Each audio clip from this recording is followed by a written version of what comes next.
El viejo encontró un pedacito de oro en el agua. Después, su perro intentó hacer lo mismo y encontró una piedra, pero el viejo le mostró el pedacito de oro como ejemplo, para que buscara uno igualito. Así que Buck volvió a meter la pata en el agua y encontró un pedacito de oro aún más grande. Al ver que no era igual al que tenía el viejo, lo tiró para un lado. Aún así, Buck logró juntar un montón de granitos de oro. Mientras esperaba que el viejo lo elogiara, apareció una figura blanca. Buck olfateó con agudeza el aroma y pensó que era uno de los suyos. En ese momento, el viejo notó lo que Buck estaba pensando. No se lo impidió, solo le dijo que volviera a casa antes de que anocheciera. Buck se emocionó, cruzó el cerro y pronto alcanzó a la figura blanca. Pero de repente apareció un oso pardo que se interpuso en su camino. Buck nunca había visto un oso así que tuvo que rodearlo por un lado. Por suerte, el oso no tenía intención de molestar a Buck. Gracias a esa demora, Buck se perdió el rumbo. Justo cuando Buck se sentía desanimado, apareció un lobo blanco frente a él. Era como si viera a su primer amor.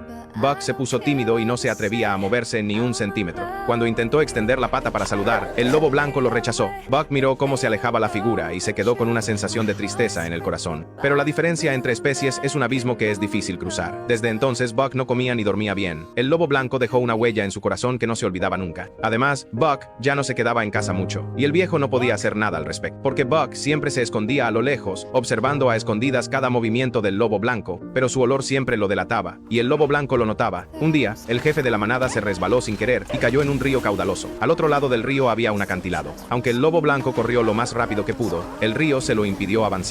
En ese caso, el jefe de la manada no podía aguantar mucho más. De repente, Buck dio un salto y llegó hasta el borde del acantilado. Después de pensarlo un rato, Buck usó su pequeño cuerpo para levantar un tronco seco enorme. Luego, con todo el esfuerzo que tenía, arrastró el tronco poco a poco hasta la orilla. Gracias al esfuerzo de Buck, logró rescatar al jefe de la manada. Al ver a Buck caído del cansancio en el suelo, el lobo blanco cambió completamente su opinión sobre él, y la manada también aceptó a Buck. Desde entonces, siempre salían juntos a cazar. Buck incluso empezaba a traer presas a casa. Incluso el viejo empezó a mirarlo con más respeto. Con el tiempo, Buck se acostumbró a esa vida, o mejor dicho, siempre perteneció al bosque. Su naturaleza es amar la libertad, y nada lo puede atar. Este viaje parecía guiar a Buck hacia su destino. Aunque el viejo no sabía qué pasaba con Buck, seguía esperándolo en la puerta de casa. Cuando Buck llegaba tarde, el viejo se enfadaba mucho, pero en cuanto lo veía, dejaba de regañarlo. Hasta que un día, el viejo vio al lobo blanco y entendió todo. Así que dejó de detener a Buck y le permitió buscar a su amor. El viejo también se dio cuenta de que Buck había encontrado su lugar aquí. Buck había recibido mucho cariño al lado de los humanos, pero también había pasado muchas penas. Quizás era hora de dejarlo regresar a la naturaleza. Cuando volvió a casa, el viejo empacó sus cosas para regresar a la ciudad. Antes de irse, dejó a Buck aquí y le dijo: si encuentras a tu amor, agárralo fuerte y no te lo sueltes. Pero la despedida fue triste. Al ver cómo Buck desaparecía en el bosque, el viejo se quedó con un poco de pena. Esa noche, el casita de madera del viejo se incendió de repente. Entró un hombre extraño. Resulta que desde hace tiempo ya tenía los ojos puestos en el oro que el viejo había encontrado. En el momento crítico, apareció Buck. Este hombre le había hecho mucho daño antes. Lo maltrataba y lo golpeaba sin parar. Cuando Buck vio el palo que tenía en la mano, se puso asustado y los malos recuerdos volvieron a su mente. Pero esta vez, Buck